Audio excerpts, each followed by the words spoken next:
Greetings. So if you've taught math before, you've reached that point, especially early high school math, you've probably dealt with factoring quadratic trinomials. And you have this little moment of sort of bliss because people start getting this standard type with the coefficient in front of the x squared term as 1, or the quadratic term, whatever you want to call it. Its value is 1. So you go through it, it's a big headache, why are we doing this, blah, blah, blah. And then people start to get it, and they're like, oh, I'm feeling pretty good. All of a sudden, your x squared term decides that 1 is not cool to hang out with anymore. 1 becomes the parent. It's time to find something more exciting and interesting. So then it starts spending time with more exotic coefficients, 5, 7, and one of the 6, which is, of course, the rogue of all single-digit numbers. But anyway, you reach that point, and then everybody loses their mind again. So all this positive momentum you had is just, sort of pushed under the rug as a leading coefficient greater than 1 pops into play. Now, there's many ways that you can deal with this. There's, of course, the getting your factors and sort of check and guess what's the best combination, which is nice. It's a bit like speed dating for quadratic trinomials. There's factoring by grouping, others.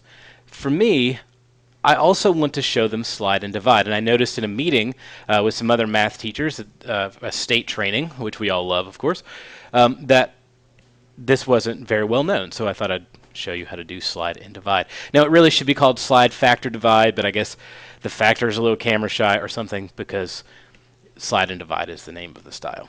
So we'll start out with 6n squared plus 41n plus 30. Now, before we even get to the problem itself, it's probably a good idea to scout the problem. And what I mean is, can it be factored at all? Because there's nothing worse than going in and trying to spend forever factoring something and realizing, oh, wait, it doesn't factor anyway.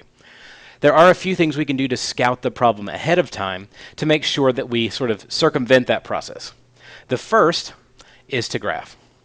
As you know, when I'm graphing, if I want to graph this as a y equals 6n squared plus 41n plus 30, I'll just do that really fast, hopefully, if this thing will cooperate.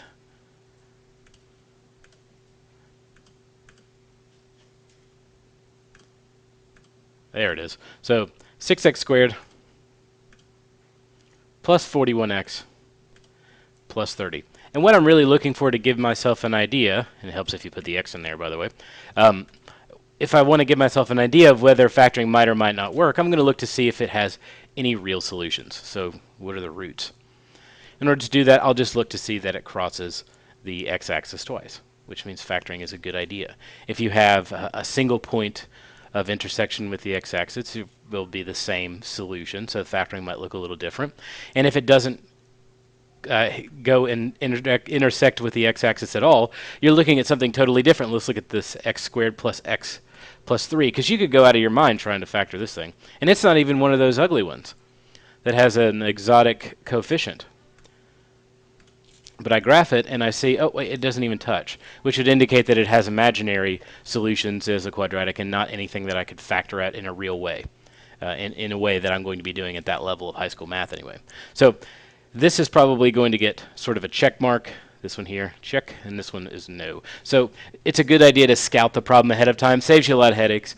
And also, if you've taught the quadratic formula, you may be familiar with the discriminant, or the students may be familiar with the discriminant. So that is another way that you can determine the types and numbers of solutions. So scout the problem. It's just a good idea. Good strategy. So the first step, once you get to the actual process, is slide. That's what's called slide and divide. It would be weird if it was something else. What I'm going to slide is not only the leading coefficient, but also the operation that it's performing. So I thought that would be a good color, but I realize it's not. So I'm going to circle the 6 and draw it over here. So not only am I moving the 6, I'm also moving the multiplication relationship between the coefficient and the variable. So this becomes n squared plus 41n plus 180, because it's 6 times 30. That's the slide part. That's it. That's all there is to slide. There's no magic to it whatsoever. So now we're ready for the factor part, which is the silent partner. It's the step that gets no credit. And I'm going to recreate that from before, and I'll explain why in another step. But I'm at n squared plus 41n plus 30. Now, from here, not plus 30, plus 180. Hello. Perfect.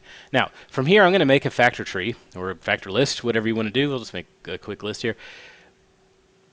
1 in 180, 2 in 90, 3 in 60. And I'm going to pause the video here for a second and fill out some more. That way you don't have to sit here and watch me do this, which is really boring. So I've got my factor list here. It's not, I may be missing some, but it doesn't really matter because I have the ones that I really need. This is the worst 10 I've ever written, by the way, so new territory there. Anyway, if I were in my regular classroom, I would say that the first thing that I would do once I got to here, even before I made a factor list, is I would look at this sign, because it will tell me whether or not the answer or the factored form group have the same signs or different signs, and because it's positive, they are the same. And this sign tells me what they are, so they're both positive. So I'm looking for n plus something and n plus something. So here I am, ready to pick a set. I also know that if the signs are the same, it means the relationship to create that middle term is going to be an addition one. So my factors should be added together to get it. That's why I would not choose this one. Although 45 minus 4 does give you that 41 you so crave. It's a subtraction relationship, so that's out. So what I really want to pick is 5 and 36. So 5 and 36. So that's the silent partner of factor. So we've slid, I guess, so slide. And then we factored, which is never talked about because of whatever, family secret or something. And then here we are at factor, and now we're just ready to go to slide. So for slide, and I'm going to try to recreate a little bit of what we had from before. That's an important part of it. And then I'll go straight to n plus 5 over n plus 36. And the reason that I wanted to recreate this step, the circle and the arrow, this is the payoff from earlier when I said I was going to explain it, is because of the fact that it reminds me what I need to divide by. Sometimes I get students who come in and say, I don't really know what I'm supposed to divide by. I did the slide part, and that was awesome. I went through all that factoring, and now I lost the thing I was supposed to divide by. But if in the very first step I circle that leading coefficient and draw the line, it reminds me, okay, I need to divide by 6.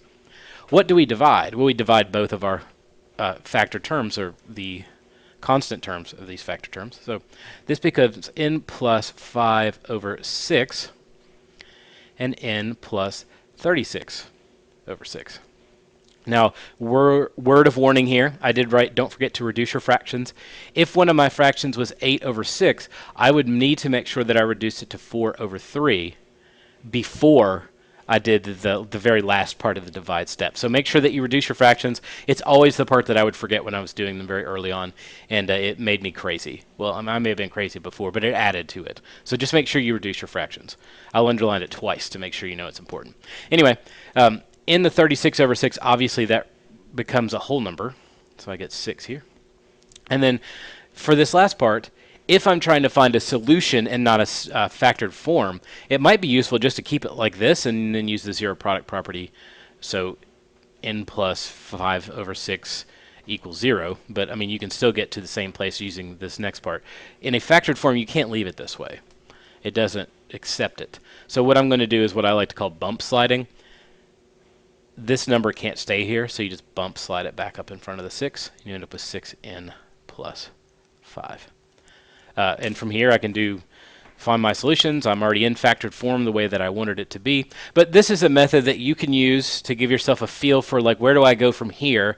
What happens if a student doesn't get, doesn't want to sit there and speed date numbers, or doesn't want to sit there and factor by grouping, or doesn't get that part of it, or I just need something I can use really quickly to move past it and not have to, overthink the idea of, okay, what's my number sense, that sort of thing. So it has its uses. It's not the overarching way to do it, but that's a quick review of slide and divide.